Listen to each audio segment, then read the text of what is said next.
Which is better, baby-led weaning or spoon feeding? Each method has a core group of strong advocates and an equal number of people who are strongly opposed to it. And there's a lot of pressure to do it the right way. But is there such a thing? Is one method actually better than the others? In this video, I'm going to walk you through what each method involves, the myths surrounding each of them, and what the research shows to help you decide on the best method for your family. So let's start with baby-led weaning. If you aren't familiar with baby-led weaning, the idea is that you skip pureed food and offer your baby finger food from the first bite. When you follow this approach, the baby is in complete control. The baby chooses which food they will pick up and place in their mouth, and most importantly, when they will stop eating. This approach differs significantly from the spoon feeding approach, where the baby is initially given pureed or mashed food from a spoon, which is held by an adult.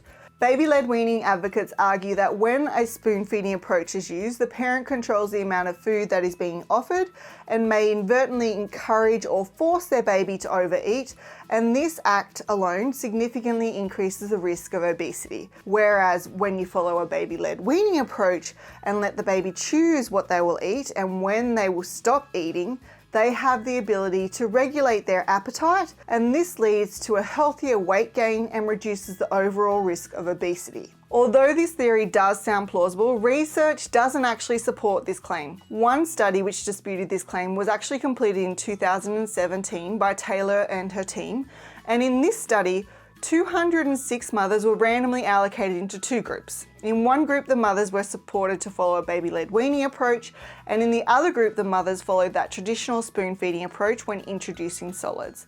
And the babies were weighed at 12 months of age and then again at 24 months of age. And the findings from this study found that following a baby-led weaning approach did not appear to result in a healthier growth or reduce the risk of that child being overweight when it was compared with the babies who just followed that traditional spoon feeding approach. Another big argument for following a baby-led weaning approach is that babies who follow the baby-led weaning approach are less likely to be picky eaters compared to babies who follow the spoon feeding approach. And this assumption exists for a few reasons. Firstly, when following a baby-led weaning approach, babies are generally exposed to a wide range of flavors and textures from an early age.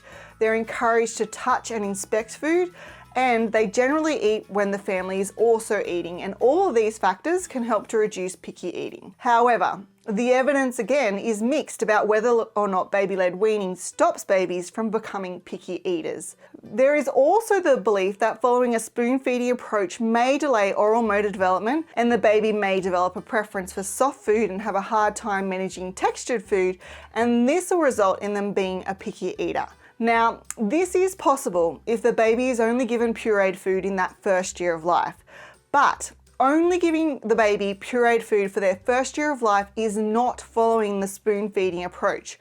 When you follow the spoon feeding approach, the baby is initially given that pureed food at 6 months of age, but by 7 months of age, the consistency of the food changes from puree to thicker, lumpier food, and by 8 to 9 months of age, the baby is eating lumpier food from a spoon, as well as being introduced to finger food, and by 9 months of age, the baby should be predominantly eating a range of finger foods varying in textures and flavors. So as you can see, following a spoon feeding approach does not delay a baby's oral motor development or result in them developing a preference for smooth food. There is also a general perception that following a baby-led weaning approach is easier, as parents don't need to prepare a special meal. And this is true, that when you are following the baby-led weaning approach, you don't need to make a special pureed meal, but you do need to modify the family food you are giving your baby to ensure that they're able to safely manage the food. For example, when you're following a baby-led weaning approach, your 6-month-old's first foods will be soft sticks and chunks of foods, like sticks of cooked vegetables or fruit. I would also argue that following a spoon feeding approach to introducing solids isn't any harder for a parent, as many family meals can be quickly pureed before everyone sits down at the table and then given to the baby. And by 9 months of age, babies who follow that spoon feeding approach are predominantly eating finger food, and at this point essentially eating the same types of food as those who are following the baby-led weaning approach. Before we cover the main argument against following a baby-led weaning approach, if you haven't already, make sure you click on the link in the description box below to get my free mealtime essentials list, where you'll find exactly which products I recommend to make mealtimes a whole lot easier for you and your little one. So what is the main argument against using a baby-led weaning approach? Well, there is a perceived belief that babies who are using that baby-led weaning approach are at higher risk of choking on foods than babies who are just following that traditional spoon feeding approach. But emerging evidence actually suggests that baby-led weaning may result in more gagging as babies get used to swallowing and the different textures, and that's completely normal and safe, but they're not at higher risk of choking on food as long as that caregiver is aware of and giving the baby food which is suitable for their age and oral motor skill development.